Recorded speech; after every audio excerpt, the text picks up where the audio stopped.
নমস্কার বন্ধুরা, আশা করছি তোমরা সকলে খুব ভালো আছো। আমিও খুব ভালো আছি। আজকে তোমাদের কাছে একটা ভিন্ন ধরনের ভিডিও নিয়ে চলে এসেছি। তোমরা ভিডিওটা পুরোটা দেখো, তাহলেই বুঝতে পারবে ভিন্ন ধরনের ভিডিওটা কেন বললাম। সকাল তো হয়ে গেছে, সকলকে জানাই গুড মর্নিং। আর আজকে সকাল থেকে রাত্রি অবধি ব্লগ দেবো, কি করলাম আর রাত্রে কি মজাদার ভিডিও হলো সেটাও তোমাদের বলবো। বাবাইকে খাওয়ানো হয়ে গেছে। বাবাই এখন দেখো আমার বাসন মেজে দিচ্ছে। বিকালবেলায় বাবাইয়ের দুষ্টুমি তোমরা দেখতেই পাচ্ছ। আর এখন আমি তোমাদের একটা মজাদার জিনিস দেখাতে নিয়ে যাবো। চলো তাহলে তোমরা দেখতে থাকো ভিডিওটা। দেখতেই পাচ্ছ, হ্যাঁ ভাবি দেখো কি সুন্দর করে রঙ্গোলি দিচ্ছে। এরা আলপনা দেয় না, এরা এখানে রঙ্গোলি দেয়। আজকে এদের বিশেষ একটা অনুষ্ঠান আছে। কি অনুষ্ঠান আছে চলো ক্রমশ প্রকাশ্য।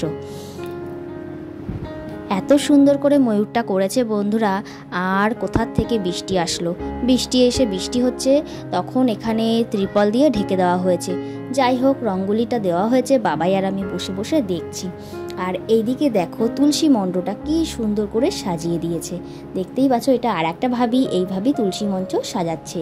এরা আজকে এদের এই তুলসী মঞ্চতেই অনুষ্ঠানটা হবে। আর এখানে কোনো গাড়ি টাড়ি কিছুই থাকবে না রাত্রেবেলায়, তখন পুরো ফাঁকা করে দেবে। আর চলো কাছের থেকে তোমাদের দেখার রঙ্গোলিটা কেমন হয়েছে তোমরা কমেন্ট করে জানাতে কিন্তু ভুলো না। ভালো লাগলে চ্যানেলটিকে লাইক, কমেন্ট, শেয়ার করো। আর তোমাদের সুন্দর হাত দিয়ে সাবস্ক্রাইব করতে ভুলো না কিন্তু। দেখতেই পাচ্ছ, এখন দেখো তোমরা সবাই কি সুন্দর করে সাজবে সেটাই আমি তোমাদের দেখাবো। গোয়াতে প্রত্যেক বাড়িতে এই সময় লাইট আর এই ঝাড়বাতিগুলো টাঙানো হয় দীপাবলিতে। আর এখানে যে তুলসীর যে অনুষ্ঠানটা হয়, এই অনুষ্ঠানে টাঙানো হয় এগুলো। তুলসীর অনুষ্ঠান হয়ে গেলে এগুলো খুলে ফেলা হবে। আর এই দেখো তুলসী মঞ্চ ঠিক যেন একটা কি বলবো দেবীকে সাজানো হয়েছে। আর এতটা সুন্দর করেই সাজায়। চলো এবার দেখাই তোমাদের বাবাই কি করছে।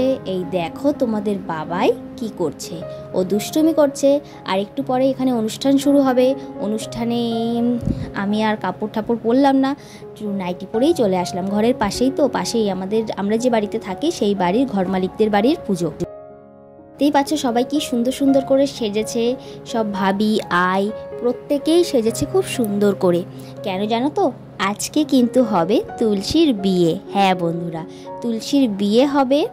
আর এখানে তুলসীর বিয়ের নিয়ম রিচুয়ালস হচ্ছে, বাড়ির ছেলে থাকে সেই ছেলে হয় বড় ছেলে নয় ছোট ছেলে। আর যদি বাচ্চা কাচ্চা হয়ে থাকে সেই বাড়ির বাচ্চার সব থেকে ছোট বাচ্চা যে থাকে তার সাথে তুলসী গাছের বিয়েটা হয়। যাই হোক, চলো তুলসীর বিয়ের নিয়ম রিচুয়ালস তোমাদের কিছু কিছু করে দেখাবো। তোমরা দেখতে থাকো ভিডিওটা। আর কমেন্ট করে জানাতে কিন্তু ভুলো না যে নতুন ধরনের ভিডিওটা দেখতে তোমাদের কেমন লাগলো। গোয়ানিজদের যে নিয়ম সেই নিয়মেই কিন্তু বিয়েটা হবে। গোয়ানিজদের যেভাবে বিয়েটা হয় তুলসীর সাথেও কিন্তু মানুষের বিয়েটা ঠিক সেইভাবেই হবে। মানুষের সাথে কখনো তুলসী গাছের বিয়ে হয় এটা আমি কখনো কল্পনাও করতে পারিনি। আমি না ভাবতেও পারিনি যে এরকম ধরনের কোনো ভিডিও আমি তোমাদের দিতে পারবো বা এরকম ধরনের ভিডিও আমি করতে পারবো। আমি প্রথমবার যখন এসে দেখেছি ভিডিও করেছিলাম, ভিডিওটা দেখে আমার কাছে কেমন লাগলো। আর আমিও দেখে ভাবলাম এই তুলসী গাছের সাথে কখনো বিয়ে হতে পারে। কিন্তু এখন দেখছি যে হয়, এটা বাস্তবে সত্যি। আর এই দেখো তোমাদের বাবাই দাঁড়িয়ে আছে আর আমি সেই ফাঁকে ভিডিও শ্যুট করছি। তাহলে চলো দেখো, এই দেখো প্রদীপ জ্বালিয়ে নিচ্ছে। এবার যে বাচ্চাটা তুলসী গাছের সাথে বিয়ে করছে সে হচ্ছে এই বাড়ির ঘর মালিকের নাতি। এই দেখো ইয়াসের সাথে এখন বিয়ে হবে তুলসী মাতার। আর তুলসী মাতাকে প্রথমে প্রদীপ দেখিয়ে নিচ্ছে। আমরা বাঙালিরাও কিন্তু যখন বিয়ে হয় সেই সময় কিন্তু স্বামীকে কিন্তু প্রদীপ দেখায়, ঠিক সেই রকম। আর এখানে হচ্ছে স্বামী হচ্ছে স্ত্রীকে প্রদীপ দেখাচ্ছে। এই দেখো বন্ধুরা দেখতে পাচ্ছ কর্পূর দিয়ে দেখাচ্ছে। এখন দেখো লজ্জা বস্ত্রের মতো ঢাকা হবে। তারপরে দেখো মালা দেবে। এদের মধ্যে আবার চুলের মালা পরতে হয় আর চুলের মালা দিতে হয়। আর এই দেখো বিয়ে হতে গেলে এদের মধ্যে চাল ছড়াতে হয়। তো চাল দিয়ে গেল আমার কাছে, আমি হচ্ছে এখন চালগুলো ছড়াবো। একটু একটু করে চাল ছড়াই। আর দেখো প্রত্যেকটা বউ কি সুন্দর করে সেজেছে। এখানকার রিচুয়ালসে যেমন শাড়ি পরে সেইভাবেই শাড়ি পরেছে। আর ছোট্ট একটা পুতুল আছে রুহিকে দেখাবো, দাঁড়াও। এই দেখো বন্ধুরা, এখন তুলসী মাতাকে এখন চুলের ফুল দিল। এবার পরাবে কিন্তু মঙ্গলসূত্র। এদের মধ্যে প্রধান হচ্ছে মঙ্গলসূত্র। কাজেই দেখো তোমরা দেখতেই পাচ্ছ হাতে মঙ্গলসূত্র আছে ইয়াস এখন মঙ্গলসূত্র পরিয়ে দেবে। আর আমিও সেই ক্যাপচারটা করে নিলাম। জানি না আর কখনো এখানে আসতে পারবো কি না, কিন্তু এই জিনিসগুলো আমার ফোনের ভিডিওর গ্যালারিতে থেকেই যাবে, এগুলো কখনো কিন্তু চলে যাবে না। আর ইউটিউবে তো আছেই, তাই না বন্ধুরা? যাই হোক, ভিডিওটা দেখে তোমাদের কাছে কেমন লাগলো কমেন্ট করে আবারও বলছি জানিও। আর এই ভিন্ন ধরনের ভিডিওটা দেখে তোমাদের কাছে নিশ্চয়ই আশা করি ভালো লাগবে, খারাপ লাগবে না। আর দেখতেই পাচ্ছ তোমাদের দাদাভাই চলে এসেছে।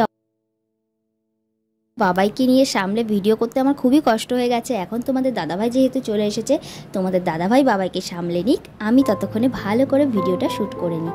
এখন দেখো চারিদিকের প্রদক্ষিণ হবে। আর এই দেখো মিষ্টি পুতুল রুহি, দেখেছো, ও কিন্তু এখানকার রিচুয়ালসেই সেজেছে। এই দেখো সবাই এখন তুলসী মঞ্চের চারিদিকে ঘুরবে, আর এদের মধ্যে যে গান আছে সেই গানটা করবে। যে ভালো গান করতে পারে না তাকে সে আসেনি আজকে, তাই জন্য। আর এই দেখো প্রত্যেকে শাড়ি পরেছে, দেখেছো, ধুতি শাড়ি পরেছে। এখানকার রিচুয়ালস ওই যে এই যে ভাবিটা চাল ছড়ালো, এটা হচ্ছে বড় ভাবি। আর ওই সবুজ শাড়ি পরা যে ভাবিটা, ওটা মেজো ভাবি। আর এই নীল ব্লাউজ পরা ভাবিটা ছোট ভাবি। ছোট ভাবি আর মেজো ভাবির সাথে আমার ভালো রিলেশান আছে, বাট বড় ভাবির সাথে কম আছে। আর যাই হোক, রিলেশান প্রত্যেকের সাথে তো সমান থাকবে এমন কোনো কথা নেই। আসলে বড় ভাবি এখানে থাকে না, ফ্ল্যাটে থাকে, তো সেই কারণে এখন এখানে রয়েছে। আর ওইখানে দাঁড়িয়ে আছে মেজদা ভাই, আর ওই দিকে ক্যামেরা করছে বড়দা ভাই। যাই হোক, এইভাবেই। আর এদের সাথে হিন্দিতে কথা বলতে হয়, বাংলায় তো এরা কথা বোঝেই না কিছু। এদের সামনে বাংলায় কথা বললে এরা কিছুই বোঝে না, মাথার উপর থেকে যায়। যাই হোক, তোমাদের ছোট্ট ডলপুতুলটা দেখতে কেমন লাগলো সেটা অবশ্যই কমেন্ট করে জানিও। পুজো হয়ে গেছে, তুলসীর বিয়ে হয়ে গেছে। আর এই দেখো আমাদের এখন হচ্ছে বরমশাই প্রসাদ দিল। আর এই যে বাবাইকে দেখো দিল এখানকার পুজোর প্রসাদ। দেখো কি কি এই সমস্ত হচ্ছে এখানকার পুজোর প্রসাদ। আমাদের বাঙালিরা কিন্তু এইসব প্রসাদ আমরা দিই না, এখানে নিয়ম আলাদা, দেশ আলাদা, জায়গা আলাদা, সেই জন্য কিন্তু এখানকার প্রসাদও আলাদা। যাই হোক, দেশ বললাম, ভুল বললাম, দেশ নয়, রাজ্য, এটা অন্য রাজ্য। আর এখন দেখো আই হচ্ছে আমাদের টিকা পরাবে। আমাকে টিকা পরিয়েছে, সেটা আমি তোমাদের দেখাতে পারবো না, তোমাদের দাদাভাইকে পরাচ্ছে। দেখো এইভাবে টিকা পরায়, আর এই যে ফুল দেয়। আর আমাকে কিন্তু সিঁদুর পরিয়েছে, হলুদ কুমকুম দিয়েছে, টিপ দিয়েছে। এই দেখো আমি বিশ্রীভাবে সাজগোজ করা, এরা এত সুন্দর সেজেছে আর আমি এতটাই বিশ্রী সেজেছি। যাই হোক বন্ধুরা, ভিডিওটা আমি এখানেই শেষ করছি। টাটা, সবাই ভালো থেকো।